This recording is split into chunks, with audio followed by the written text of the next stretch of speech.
les chrétiens modernes ont délibérément abandonné la pratique des ablutions qui précèdent la prière, lavage du visage, des bras, des pieds, et humidification des cheveux, mais cet acte demeure une obligation.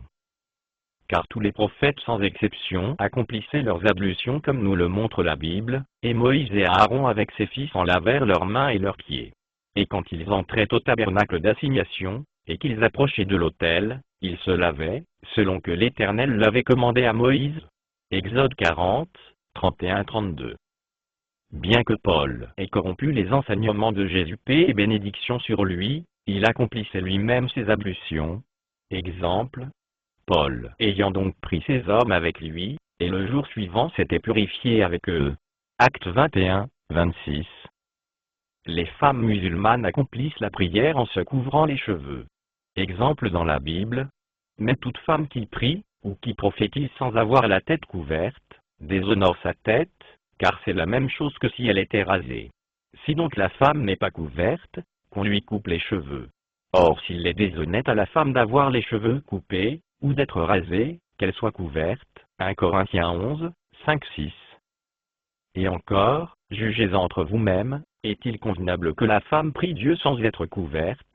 1 Corinthiens 11, 13. Les musulmans accomplissent la prière en se courbant, s'agenouillant, et se prosternant après avoir ôté leurs souliers, à l'image des prophètes. Venez, prosternons-nous, inclinons-nous, et mettons-nous à genoux devant l'Éternel qui nous a fait. Psaume 95, 6, et Josué se jeta sur son visage à terre, et se prosterna, Josué 5, 14. C'est dans des monastères comme celui de Salah ou Tour Abdin, qui abrita le patriarche syriaque durant des siècles, que chants et prières du christianisme originel ont été conservés loin de toute influence latine ou grecque.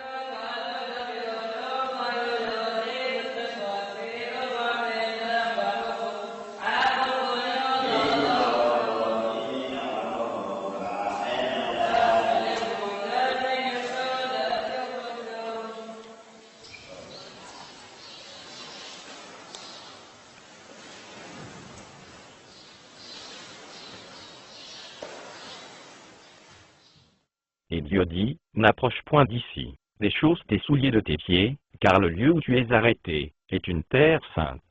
Exode 3, 5, Acte 7, 33.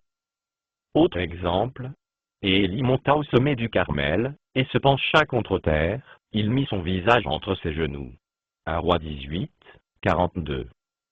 Alors Moïse et Aaron se retirèrent de devant l'assemblée à l'entrée du tabernacle d'assignation, et tombèrent sur leurs faces, et la gloire de l'Éternel apparut. Nombre 20, 6. Alors Abraham tomba sur sa face, et Dieu lui parla. Genèse 17, 3.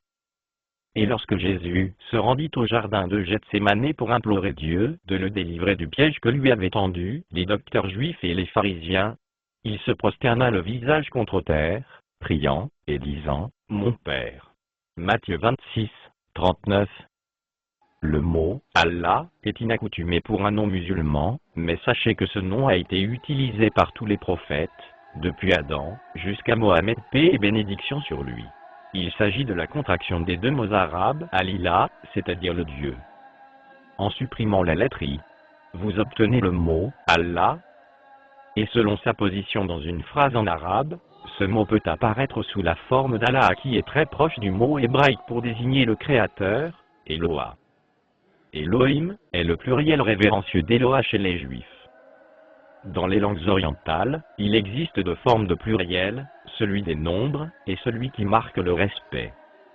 Le mot Allah semble plus proche du mot araméen utilisé par Jésus pour nommer Dieu, à savoir Allah. À voir l'Encyclopædia Britannica de 1980 sous les mots Allah et Elohim. Dès lors, bien que le mot Allah semble inaccoutumé pour les non-musulmans, tous les prophètes sans exception, d'Adam à Mohammed, paix et bénédiction sur lui, prônaient la même religion, soit la soumission totale à Allah. Le mot Allah désigne nommément le souverain suprême.